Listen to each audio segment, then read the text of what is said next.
ዛሬ የምንነጋገረው በጥንቃቄ የእግዚአብሔርን መንግስት ወይም ደግሞ የእግዚአብሔርን ቃል በሌሎች ምክንያት ባለመሳሳት ወይም ደግሞ ብዙሃኑን አይቶ ባለመከተል የእግዚአብሔርን ቃል ብቻ ተጠንቅቆ በማገልገል መጽናት በሚል ነው። ረጅም ነው እንትኑ፣ ችግር የለውም። በቅድሚያ ስለ ማገልገልና ከእግዚአብሔር ጋር ጸንቶ ስለመቆም ከመናገር በፊት እኛ ማንን የሚለው ለሁለት ደቂቃ ልንገራችሁና እቀጥላለሁ። ከዚህ በፊት ኮንትራዲክት የሚያደርጉ ነገሮች ከዚህ ከመድረክ ሲወጡ ትሰማላችሁ። ከድሮ ጀምሮ አንዳንድ አገልጋዮች ይመጡና እኔ አሸንዳ ነኝ፣ እኔ ምንድን ነኝ ምናምን ብለው ራሳቸውን በጣም ሲጥሉ ትሰማላችሁ። አንዳንዶቹ ደግሞ በእነሱ ንግግር ላይ ይመጡና እኔ አሸንዳ አይደለሁም ምናምን ይሉና ይላሉ አይደል? ለዛ እንሰማ ነበር ድሮ ጀምሮ። እኔ አሁን ለአንደኛው ላግዝ ሳይሆን የእግዚአብሔር ቃል የሚለውን ልናገር ነው። እዚሽ ጋር 1-2 ደቂቃ ተናግሬ ከዛ በኋላ ስናገለግል እንዴት ተጠንቅቀን ከእግዚአብሔር ጋር ብቻ መቆም እንዳለብን እሱን እናገራለሁ። የመጀመሪያው ክፍል እዚህ ላይ ያለውን ከማንበቤ በፊት መጀመሪያ እኛ መጽሐፍ ቅዱስን በደንብ አድርጌ ሳነብ በዜሮ ሌቭል ላይ ብቻ ሳይሆን በኔጌቲቭ ውስጥ የነበረን እንደሆንን መጽሐፍ ቅዱስ ይናገራል። መጽሐፍ ቅዱስ ይላል ነው ያልኩት። ዕዳ ነበረብን። የከሰርንና ዕዳ ሊከፈል የነበረ ዕዳ የነበረብን ሰዎች እንደሆንን መጽሐፍ ቅዱስ ይናገራል። ኢየሱስ ክርስቶስ እዚህ ቆላስያስ የተገለጠው ክፍል ላይ ምዕራፍ 2 ቁጥር 14 ላይ ዶክተር መላኩ በኋላ ላይ ነው ሰፋ ያሉ ምዕራፎች ስላሉ ታግዘኛለህ። በእኛ ላይ የነበረውን የሚቃወመንንም በትእዛዝ የተጻፈውን የዕዳ ጽሕፈት ደመሰሰው ካለ በኋላ እርሱንም በመስቀል ጠርቆ ከመንገድ አስወግዶታል። ዕዳ ነበረብን፣ ኢየሱስ ከፈለው። ስለዚህ እኛ ከዕዳ ወይም በሂሳብ አዋቂዎች ቋንቋ ከኔጌቲቭ ወደ ምን መጣን? ገና ፖዚቲቭ ላይ አልደረስንም። ዜሮ ከዕዳ ነፃ ወጣን።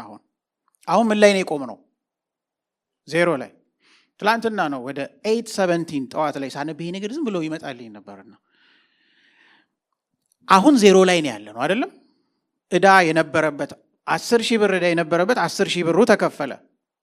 ፖዚቲቭ ነው የሆነው ወይስ ኒል? ምንም ዕዳ የለበትም። አሁን ትርፍ አላገኘም፣ ግን ከዕዳም ተላቋል። ኢየሱስ ዕዳችንን ከፈለና ከባለ ዕዳነት አወጣና አሁን ዜሮ አደረገልን መጀመሪያ። ከዛ ኃጢአቴ በደሙ ተፍቋል፣ ነፃ አውጥቶኛል፣ ከዚህ በኋላ ምን ተብሎ ዝም እንዳይባል አሁን ደግሞ ኢየሱስ ራሱ ከኛ ጋር መሆን አለበት አይደለም? ይቅር በለኝ፣ ይሄ ድሮ እንደሚባለው ቱቱቱ ይቅር በለኝ ጌታዬ ምናምን ተብሎ መሄድ እንዳይቻል ኢየሱስ አብሮን መቀጠል አለበት። አለበለዚያ ተመልሶ ወደ ኔጌቲቭ ነው የሚገባው። ከዛ ምን አደረገ? የሚቀጥለው ስላይድ ላይ ስንመለከት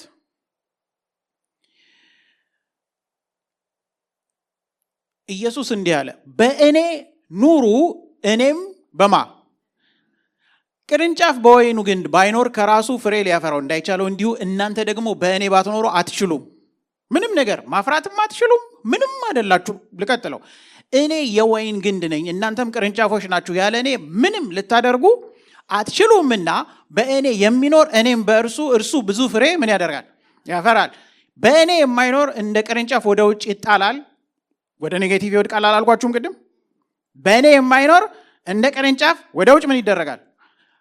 ወደ ኔጌቲቭ ይመለሳል ብያችኋለሁ ቅድም።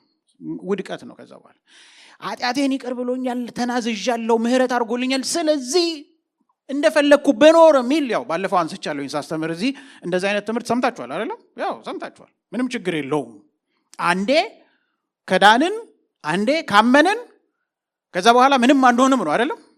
ካመንን የፈለገውን ብንሆን እግዚአብሔር ሕፃን አይደለም፣ በላጲስ ስማችን አያጠፋው ምናምን እንዲህ አይነት ትምህርት ሰምታችኋል። እንዲሁም ደግሞ ነግሬያችኋለሁ። ይሄንን ትምህርት ስሰማ ሁሌ ትዝ የሚለኝ ከሔዋን ጋር የተነጋገረው እባብ ነው ብያችኋለሁ። ሞትን አትሞቱም፣ ይሄንን ብትበሉ ያለው ትሞታላችሁ የተባለው አትሞቱም። እዚህም ደግሞ ምንም አትሆኑም።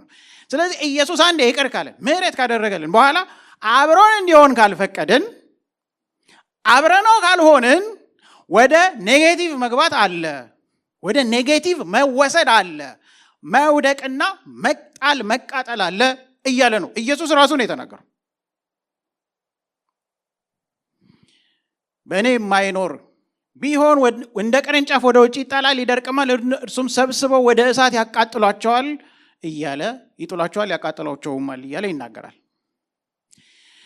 ለማጠቃለል ይቺን ሀሳብ ስለዚህ አንድ ሰው ዳግም ተወልጃለሁ ንስሐ ገብቼ ድኛለሁ ካለ በኋላ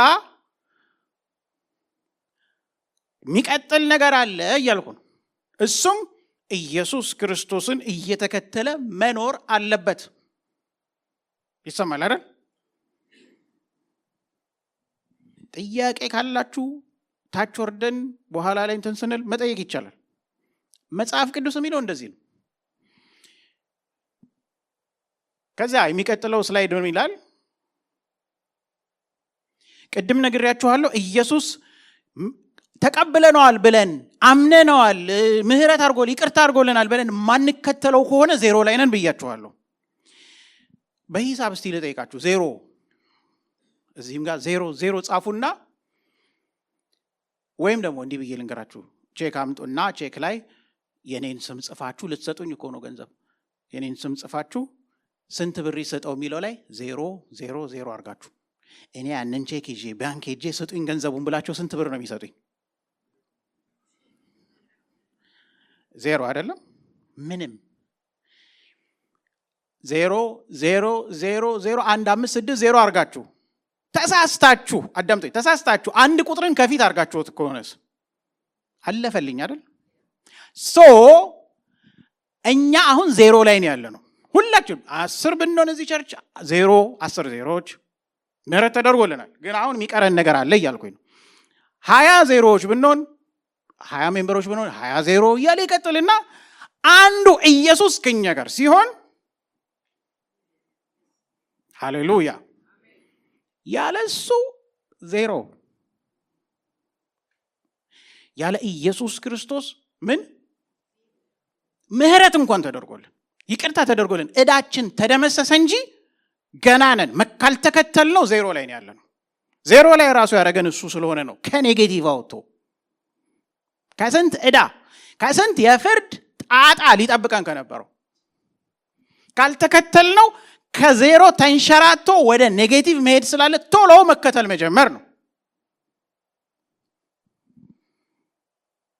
ስለዚህ እግዚአብሔርን በመፍራትና በመንቀጥቀጥ መዳናችሁን ፈጽሙ፣ እስከ መጨረሻ የሚጸና እርሱ ይላል። ቀጥሎ ያለው ስላይድ ምን ይላል?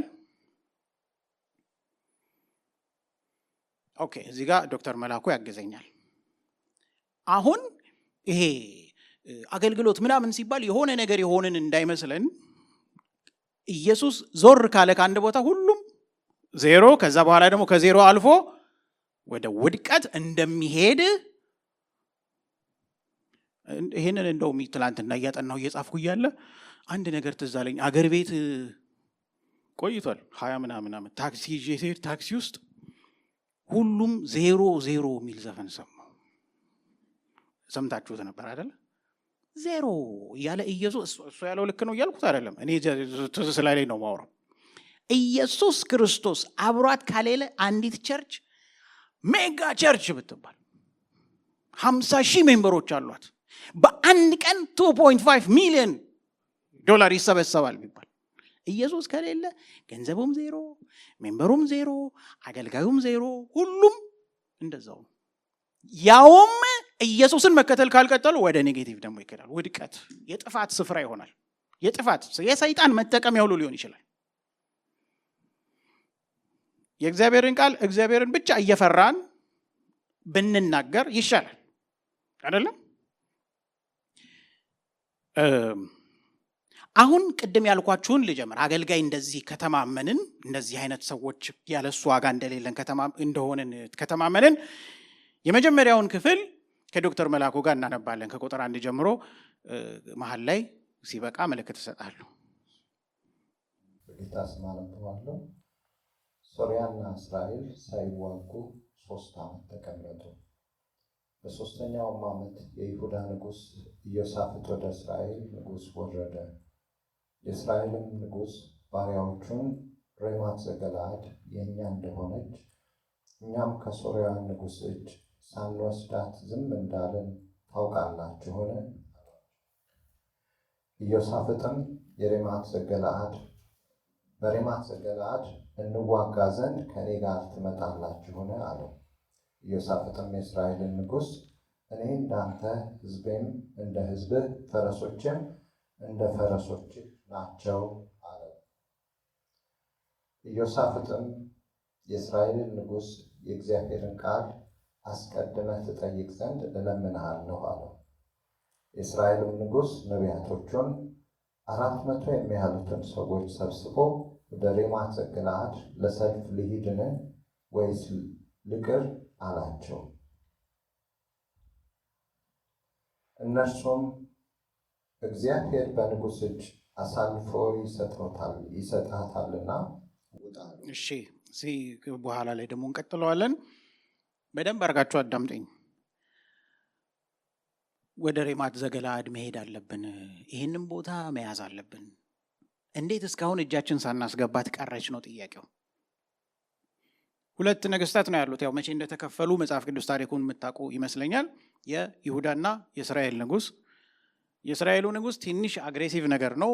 የይሁዳው ንጉሥ ያው ተገናኙ፣ አብረው ሆኑና 2 ንጉሶች ይሄንን ቦታ እኮ ሄደን ሬማት ዘገለዓድን መያዝ አለብን ተመካከሩ። እሺ ይሁን፣ ግን አለ መጀመሪያ ነብይ ጠይቅ። ነብይ ጠይቅና ማለት የእግዚአብሔርን ቃል ጠይቅ ነው የሚባለው ድሮ። ጠይቅና በቃ እግዚአብሔር ከተናገረ እናደርገዋለን ተባባሉ። እሺ አሉ እና ያው የእስራኤሉ ንጉሥ እዛ የከበበው ስንት መቶ ነቢያት አሉት? ስንት መቶ? 400 ስንት እንደሆነ ታውቃላችሁ አይደለም? 400 ማለት ነው። እጅግ ብዙ ናቸው። አሁን በነቢይ ደረጃ አንድ በቂ ነው አይደለም? ድሮ እንደው ሄዶ ለአንድ ንጉሥ መልእክት ከነገር አለቀ። እነኚህ እኮ 400 ናቸው። መጡ። ነገስታቱ ልብሳቸውን ለብሰው እዛ ቁጭ ብለዋል። እዛ ፊት በቃ እየመጡ ተራ በተራ ስንት ነገር አለ እኮ መሰላችሁ? ንጉሥ ጋር ነው። ንጉሥ የፈለገው ነገር አለው። የፈለገውን ማድረግ ይችላል። ገንዘብ አለ፣ እውቅና አለ፣ ስልጣን አለ፣ ምን አለ። እዛ ፊት ሆነው ሂድ ተከናወን፣ ጌታ እንዲህ ይልሃል። ሬማት ዘገለዓድን ትይዛታለህ፣ ትቆጣጠራታለህ፣ አሳልፎ ይሰጥሃል። አሁን እናንተ እነኚህ ሰዎች በሙሉ ተሰብስበዋል። እነኚህ ነቢያት በሙሉ ተሰብስበው እያወሩ ነው ያሉት። አገልጋይ ብትሆኑ እነኚህ መሃል መታችሁ ምን ኔጌቲቭ ከነኚህ የሚቃረን ነገር እንዴት ልትናገሩ ትችላላችሁ? አንድ ሰው እኮ አንድ ነብይ መጥቶ እጁን ጭኖ እንዲህ ብሎ መልእክት ነገረኝ ብሎ ካለና 2ኛና 3ኛ ከደገሙለት ከዛ በኋላ ማንንም አይሰማም። በቃ ኮንፈርም ተደርጓል። ስንት ናቸው አሁን ያረጋገጡላቸው? 400 ነቢያት። ህዝቡ በሙሉ ነብይ ነው እንዴ ነው ያልኩት እኔ መጽሐፍ ቅዱስን ሳነብ። መተው በቃ ተከናውን አልቋል። በእጅ እኮ ነው ያለው። ያዝ፣ ቀለም ውሰድ፣ ክሌም አድርግ፣ ወሰድከው፣ በቃ እፈሰው አይነት ነገር አሉት። እየተፍጨረጨሩ ከዛና እዚህ እየተወራጩ 400 ነቢያት። ከዛ ምን ሆነ? ከዛ ኢዮሳፍጥ ግን አለ የይሁዳው ንጉሥ ተጠራጠረ። ማለት እንደው እኔ ይመስለኛል ባይጻፍም አኳኋናቸውን ሲያይ ብዙ እንትን ሲያደርጉ ሲያጋንኑ ነገር እንትን ሲያደርጉ ያየ ይመስለኛል። ተጠራጠረና ያ አካብ ማን የእስራኤሉ ንጉሥ ለምዷል እንዲህ አይነት ነገር። እዛው እንዲህ ይሉለታል። በቃ ምንድን ያለው? እንጠይቀው ዘንድ ሌላ የእግዚአብሔር ነቢይ በዚህ የለም አለው። እንደው እስቲ እባክህ የሆነ ፈልግ። አላማሩትም ታውቃላችሁ። ምን የሆነ ነገራቸው ጥቅም ፈላጊ፣ ገንዘብ ፈላጊ፣ መሬት ፈላጊ፣ ቦታ ፈላጊ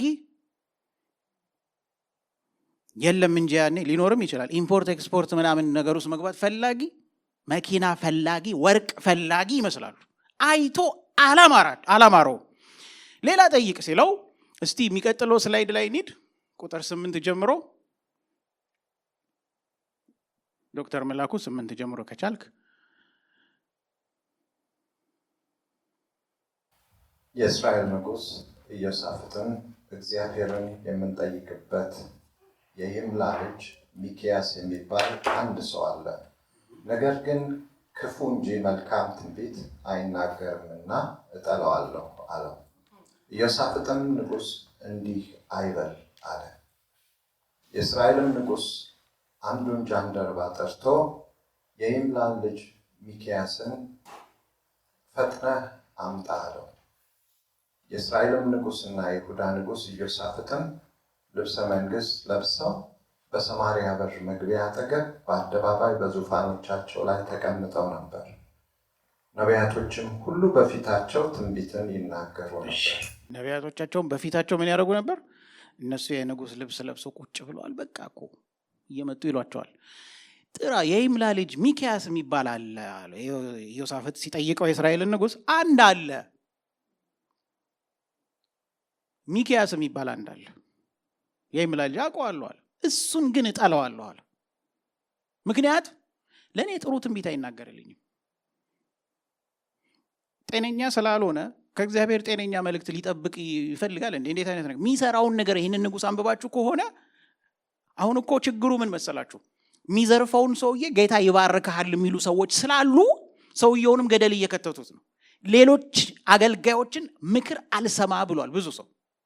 ስለዚህ ይጠላቸዋል። ሌሎቹን አገልጋዮች አይፈልጋቸውም፣ መስማት አይፈልግም። ሁሌ በቃ you are blessed እንዲሆናል ምን የሚሉት ነው። አልወደውም አለ። እንዳጠሩብኝ እሱን አይነት ነገር። ሌላ ግን ይሄኛው ንጉሥ ስለጠየቀው አምጣዋል። አንዱን ጃንደረባ ላኩት፣ ሂድና አምጣልኝ፣ በቃ አምጣው። እሱ እስኪመጣ የሚያሟሙቁት 400ዎቹ ቀጠሉ። ሁለቱ ነገሥታት ኧረ ይሆንላል ያዝ እጁን እንዲህ እያለ። ያው የእስራኤሉም ንጉሥ ይቀልባል መሰለኝ።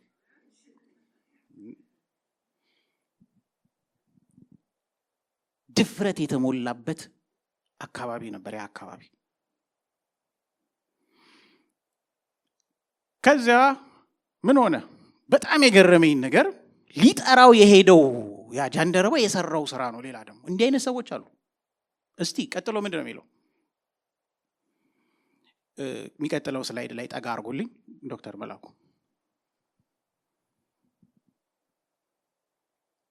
የክናን ልጅ ሴዴቅያስም የብረት ቀንዶችን ሰርቶ እግዚአብሔር እንዲህ ይላል እስኪጠፋ ድረስ በእነዚህ ሶርያውያን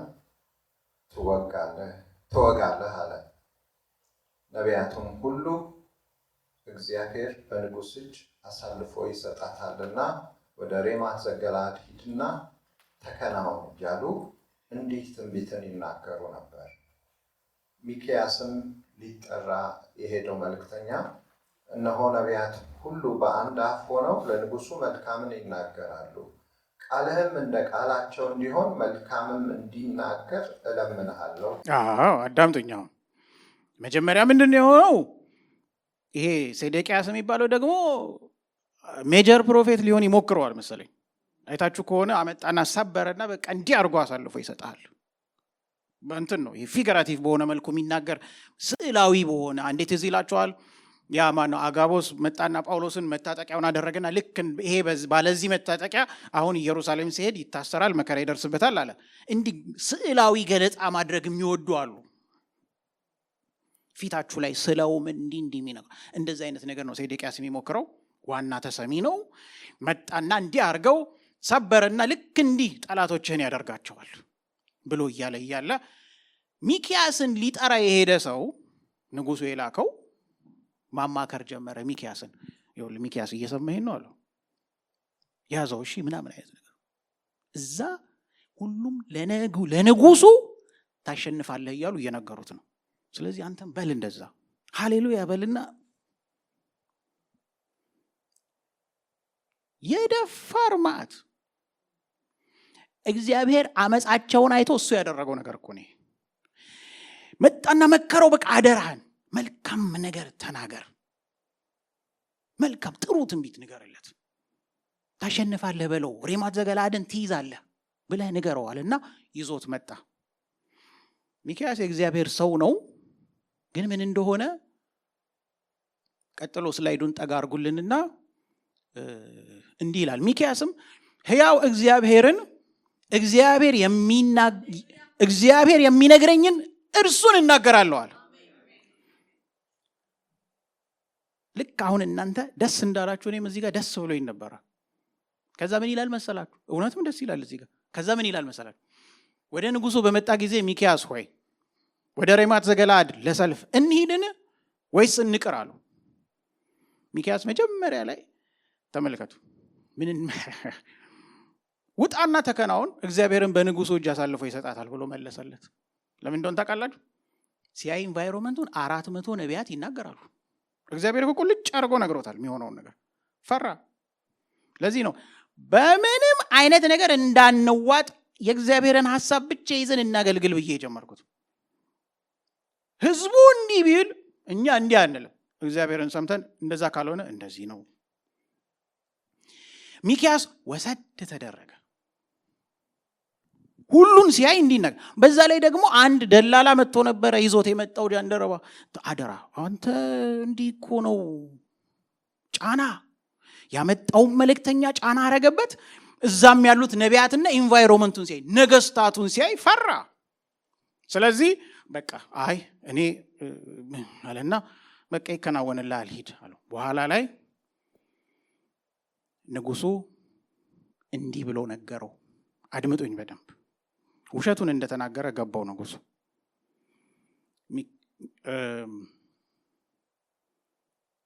እግዚአብሔር አይደለም ከዛ በፊት የነበረ ስላይድ አለ 16 አንብብልኝ።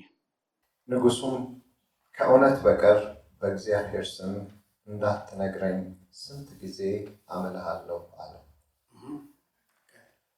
እርሱም የእስራኤል ሁሉ ጠባቂ እንደሌላቸው በጎች በተራሮች ላይ ተበትነው አየሁ።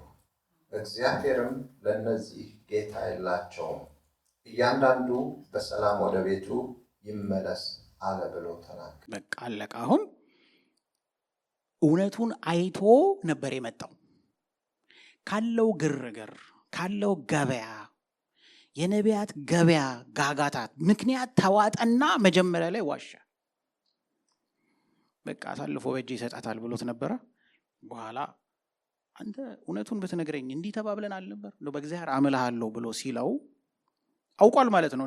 እንግዲህ ሌላ ነገር ይዞ እንደመጣ መጣና በቃ እውነቱን ልንገርህ አሉ። እስራኤል ጠባቂ እንደሌላ ትክክለኛው ከእግዚአብሔር የመጣው መገለጥ ይሄ ነበር። ለካ መጀመሪያ ላይ ዋሽቶ ነበር። እንግዲህ ያው ሚክያስ የሚያደርገውን ያውቃል፣ አጠፋበት ጥፋት። መጀመሪያ ግን የታየው ይሄ ነበር። በደንብ አይቶት ነበር በግልጽ እንደ በጎች ጠባቂ እንደሌላቸው በተራሮች ላይ ተበትነው ሲንከራተቱ አየሁ። የውጊያው ሪዛልት ይሄ ነው የሚሆነው፣ ይቅርብህ። ስለዚህ ምን አደርጋለ? ሁሉም እያንዳንዱ በሰላም አሁን ወደ ቤቱ ይመለስ። እግዚአብሔር ያለው ይሄንን ነው።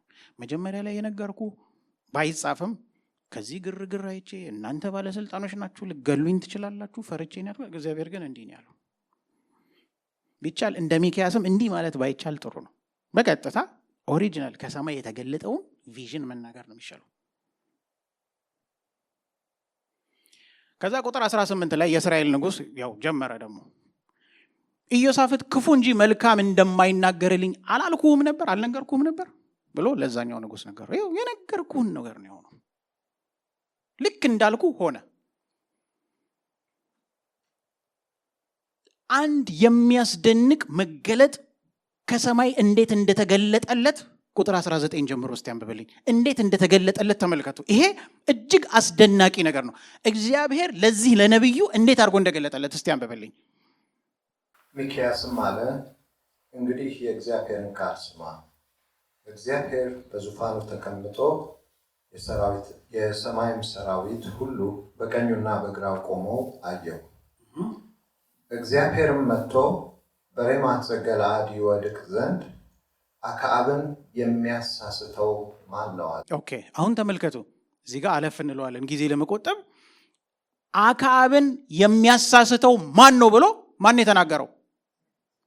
በቃ እንደዛ ያደርጋል እግዚአብሔር። ሚክያስ ለካ ሰማይ ተከፍቶለት ይሄንን ያየው አካብን የሚያሳስትልኝ ማን ነው? እኔ ያለ አንደኛው መንፈስ መጣና በእግዚአብሔር ጉባኤ ያለ ዲስከሽን ነው፣ እዛው ጋር አንብቡት እናንተ። ከዛ ምን አለ? በነቢያቱ አፍ ሁሉ ሐሰተኛን መልእክት አስቀምጣለሁ። አካብን ለመቅጣት ነው። ይሄ በሙሉ ሰዓቱ እንዲህ ሊደረጉ ይችላሉ። አልታዘዝ ያሉ ነቢያት አዳመጣችሁኝ? እንዲህ አይነት ነገር በአንደበታቸው ሊያልፍ ይችላል። ሰው ሊስት፣ ህዝብ ሊስት ይችላል በእነሱ ምክንያት። ከነሱም አለመታዘዝ ከሰዎችም አለመታዘዝ የተነሳ እግዚአብሔር ብሎ አልነበር እንዴ ብሎ በኋላ ያለቃቀሳሉ ብዙ ሰዎች ከአመጽ የተነሳ ነው። ይሄንን የተገለጠለትን እንዲህ ይዙ አንዱ ከእግዚአብሔር ጋር እንዲህ ተነጋገረ ብሎ ሲናገር የሚቀጥለው ስላይድ ላይ ምን ሆነ? ይሄንን ሲናገር ቅድም ከነኛ ውስጥ አንደኛው እንደ አለቃ የሚያደርገው ሴዴቅያስ የተባለ ነበረ። ቁጥር 24 ላይ እንዲህ ይላል፣ የከነዓንም ልጅ ሴዴቅያስ ቀረበ፣ ሚክያስንም ጉንጩን በጥፊ መታውና፣ ቀንቶ እኮ ነው መታውና ምን አለው ይላል፣ አንተን ሊናገር እግዚአብሔር መንፈስ በምን መንገድ ከእኔ አለፈ? እንደ ቀንዳ በቃ እንዴት አድርጎ አንተ እንዴት ተገለጠ? እኔ ሳይገለጠልኝ ለምን ተገለጠልህ? አለ አይደል? ብዙ አይነት ነገር እኮ አለ። እኔ ብዙ ማውራት አልፈልግም። ብዙ ወዲያውኑ እንዲህ ብሎ ሚክያስ ተናገረ፣ እነሆ በዚያ ቀን ልትሸሸግ ወደ እልፍኝ በሄድክ ጊዜ ታያለህ አሉ። ወዲያውኑ ያው እንደምታውቁት ማነው አካብ የእስራኤሉ ንጉሥ መጣና ይሄንን ሚክያስን ወስዳችሁ እሰሩልኛል፣ እኔ ከዛ እስከምመለስ የመከራ ውሃ አጠጡት፣ የመከራ እንጀራ አብሉት፣ እንዳይለቀቅ ከዚህ ብሎ ማስጠንቀቂያና ዛቻ አስተላለፈ። ተወሰደና ታሰረ። ልክ እየወሰዱት እያለ አንተ አለ ሚክያስ ከዛ ውጊያ በሰላም በህይወት ብትመለስ እግዚአብሔር በእኔ አልተናገረም አለ። ከዛ ልክ እንዳያችሁት ውጊያ ላይ ገባ። እግዚአብሔር ሊመታው የፈለገው ይሄንን አካብን ስለሆነ የእስራኤልን ንጉሥ ለኃይለኛ ሰረገለኞች ምን ተብሎ ታዘዘ? የሶሪያው መሪ ማንንም እንዳትነኳል፣ አካብን ፈልጋችሁ ምቱት። ልክ እንደተባለው ተወጋና ሞተ። አሁን በጥንቃቄ ሳንቀይጥ ምንም ሳንል ያለውን ኢንቫይሮንመንት ሳንመለከት እግዚአብሔርን በጥንቃቄ የሱን ድምጽ ብቻ የሱን ቃል ወንጌሉን ብቻ ማገልገል ነው። የሚቀጥለው ስላይድ ላይ እንሂድና ቶሎ ብዬ ጨርሳለሁ፣ ሰዓት የለኝም። ይሄኛው አለፍ ብዬ እኔ ራሴ እናገረዋለሁ፣ ማንበቢያም ጊዜ ሊኖረን አይችልም። ይሄ የሚናገረው አንድ ነቢይ ወደ ንጉሥ እንደተላከና እዚያ ጋር ቆሞ ማለት እግዚአብሔር ልኮት ነበረ። ቢገርማችሁ ነገር ይሄ ነቢይ የተላከው ወደ አንድ የአገር ንጉሥ ነው እና ልክ ስትናገር ብሎ እግዚአብሔር ምልክት ሰጥቶታል። መሰዊያው ይሰነጠቅና አመዱ ይደፋል ብሎታል። ልክ እየተናገረው እያለ ምንድን የሆነው? ያ ንጉሥ ያዙት አለና እጁን ሲዘረጋ እጁ ተቀስራ እንደቀረች ይናገራል። ወዲያውኑ ንጉሱ ለመነው፣ እባክህ ለምንልኝ እጄ እንዲመለስ። ለምንለት፣ ተመለሰ። ሁለተኛው ይሄኛው ነጥቤ ደግሞ ታላላቅ አገልጋዮችም ቢሆኑ ሊሳሳቱ ይችላሉ የሚል ቢ ኬርፉል የሚል ሲኒየር ተብሎ በጣም ታላላቆች ልምድ ያላቸው 50 ዓመት ያገለገሉ ምን ለምሳሌ አንድ 57 ዓመት ያገለገሉ ሰውዬ እዚህ ጋር ቢሆኑና እዚህ ጋር ደግሞ አንድ የሆነ 10 ዓመት ያገለገለ ሰው እዚህ ጋር ቆሞ እሳቸው እንዲህ ነው ብሎ ቢናገሩ፣ ይሄ ደግሞ እዚህ ጋር ሆኖ አይ እንደሱ እኮ አይደለም ወንጌሉ እንዲህ ነው የሚለው ማን ነው ተሰሚነት ያለው? ሲኒየር ናቸው። 50 ምናምን ዓመት አገልግለዋል። ቢሳሳቱም እንቀበላቸዋለን። አሁን እኮ ቢያበላሹም እንቀበላቸዋለን። ይሄን ክፍል አልፈን ጊዜ ስለሌለን የሆነ 1-2 ቨርስ ብቻ አንብበን እንጨርሳለን። ወደታችሁ ወረዱትና በቃ እሱ አካባቢ እግዚአብሔር አንድ መመሪያ ሰጥቶት ነበር ለዚህ ነብይ። ስትሄድ ምንም እንዳትበላ፣ ምንም ቢያቀርቡልህ እንዳትጠጣ፣ በሄድክበትም መንገድ እንዳትመለስ ተብሏል። ሄደ። እንደምታውቁት እዚህ ንጉሥ ጋር ገባ። ንጉሱ ኦፈር አረገው እና እንጀራ ብላ ቁጥር 7 ላይ በረከትም እሰጥሃለሁ እንዲህ ብሎ ሲናገረው አይ የእግዚአብሔር ሰው ንጉሱን ምን አለው? የቤትህን እኩሌታ እንኳን ብትሰጠኝ ከአንተ ጋር ምን አለም እንጀራም አልበላም ውሃም፣ ምክንያቱም እግዚአብሔር እንዲህ ብሎ ነግሮኛል ብሎት ወጣ። ቀጥሉትና ከዛ በጣም የሚያሳዝነው ነገር ንጉስን አልሰማም ብሎ ማለት ለእግዚአብሔር እታዘዛለሁ ከንጉሱ ይልቅ ብሎ ንጉሱን አልፎ ወደ ሌላ ስፍራ ሲመጣ ታዋቂ ነብይ፣ በጣም ታዋቂ ድሮ ጀምሮ አካባቢው አገር ምድሩ የሚያውቀው ነብይ ጋር መጣ። ይህንን ነብይ በልጆቹ በኩል የት እንዳለ ሎኬሽኑን አስጠይቆ አገኘው እና እዚህ ጋር እንደምታውቁት ቀጥሎ ወደፊት ገለጥ አድርጉልኝ።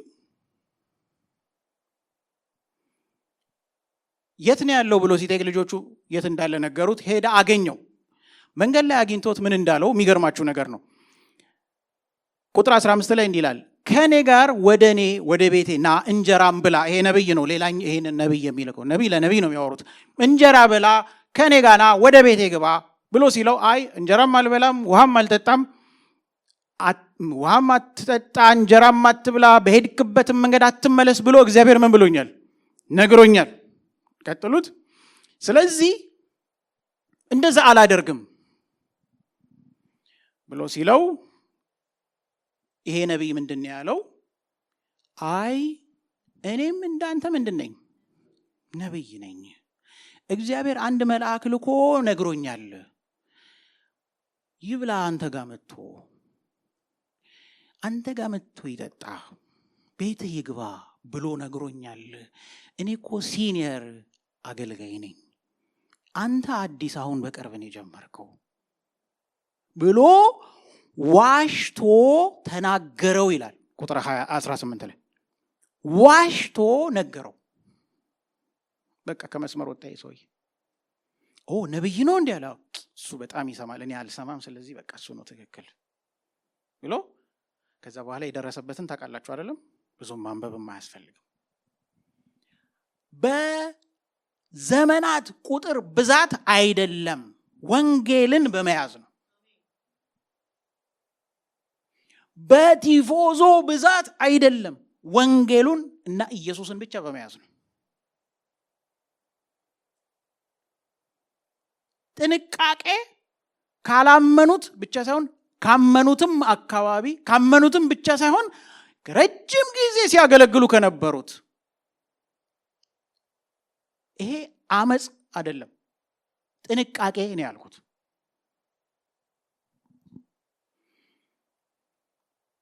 መጨረሻ ላይ ይሄ ነብይ መንገድ ላይ እንደተገደለ ታውቃላችሁ። የሚገርመው ምግብ ላይ ቀርቦ ቤቱ ካስገባው፣ ይሄ በጣም የሚገርመው ነገር እኮ ነው። ቤቱ አስገብቶት ምግብ ላይ ካቀረበው በኋላ ዋሽቶ የተናገረውን ቀየረና እውነተኛው የእግዚአብሔር ቃል ለዚህ ለሽማግሌው ነብይ መጣ። ከዛ ተላልፈሃል እንዲያርጋሃል የሚለው እውነተኛውን ትንቢት ይነግረው ጀመር እዛ ጋር ካስመጣው በኋላ። ስለዚህ ምን ልላችሁ መሰለ፣ ሁለት አፍ ያላቸው ሰዎች አሉ። የራሳቸውን ያወሩና ከደከማቸው በኋላ እግዚአብሔር ሲናገር ደግሞ ያንን ያወራሉ። ያኛውን ከሰማ ገደል ገባ። ሰው ምንድን ነው? እንደ እግዚአብሔር መሄድ፣ እንደ እግዚአብሔር ቃል መሄድ ነው። እንደ ተጠንቅቆ ካልመረመርክ የትኛውን ምን ሰዓት ላይ እንደተናገሩ ስለማታውቅ ጎል ትገባል። እየገባችሁ ነው ማወራው?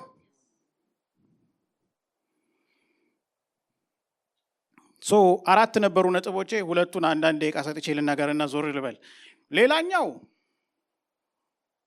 አንደኛው ምንድን ያለው ማህበረሰቡ ግርግር ስለፈጠረና አንድ የሆነ የተሳሳተ አብሮ መንገድ ላይ ስላለ እንዳትወሰድ ነው። በእግዚአብሔርና በወንጌሉ ብቻ ጸንተህ ቁም። ሁለተኛው የረጅም ጊዜ አገልግሎት ልምድ ያላቸው ሲኒየሮች ስላሉህ ታዳምጣለህ፣ ከዛ ግን መርምር፣ አትከተል። ሶስተኛው በገንዘብ ምክንያት እንዳትጭበረበር የሚል ነው። እሱን አሁን መናገር አልችልም። እጅግ ብዙ ገንዘብ ይዞ አንድ ስምዖን የሚባል በጥንቆላ ሀብት የሰበሰበ ሰውዬ ጴጥሮስ ጋር መጣና እጄን የምጭንበት እናንተ እጃችሁን ስጭኑ ሰዎች መንፈስ ቅዱስ ይሞላሉ፣ እኔም እንደናንተ እጄን ስጭን መንፈስ ቅዱስ እንዲሞሉ ይሄንን አድርጉልኝ ብሎ ሲል፣ አሁን ሰዎች ብዙ ጊዜ አገልጋዩ ላይ ነው አይደል የሚፈርዱት? እነሱ ገንዘብ እያስከፈሉ የ10,000 ብር ትንቢት እዚህ ጋር ምናምን እያሉ ኦፍ ኮርስ እሱም ያው ዋጋውን ያገኛል። ነገር ግን እኔ ደግሞ በምእመኑም ነው የምፈርደው። ለምን መሰላችሁ? ጴጥሮስ ምን እንዳለ ሰምታችኋል? እዛ ጋር የእግዚአብሔርን ጸጋ በምን ልትገዛ? ስለዚህ ሊከፍሉ የሚሄዱትም ራሳቸው ወዮላቸው። የምን አገልጋዩ እሱ ተጣሟል። አገልጋዩ ግድ የለም ሊገዛ የሚሄደው ራሱ ዋጋ የሚከፍል ሰው ነው።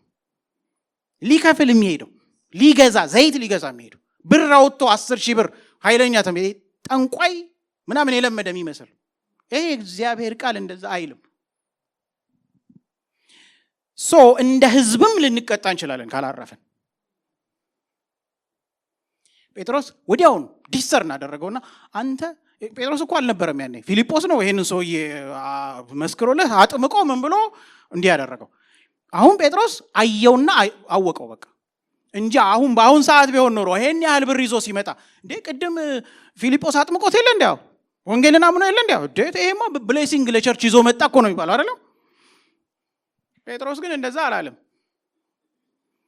አንተ መራራ መርዝ ክፉ ስር ውስጥ አያለው፣ ሂድ ከነ ገንዘብ ምን በል ጥፋ። በጣም ክሊር የሆነ ነገር ነው መጽሐፍ ቅዱስ የሚናገረው። ብር የሚያጎርፍ ሰው ቢመጣ አንተ በወንጌሉ መሰረት ሄደ፣ ካልሆነ ጥፋ። የፈለገው አይነት አዋቂ ሰው ቢመጣ ምሁር ቢመጣ ከእግዚአብሔር ቃል ጋር ከተጋጭ እረፍ።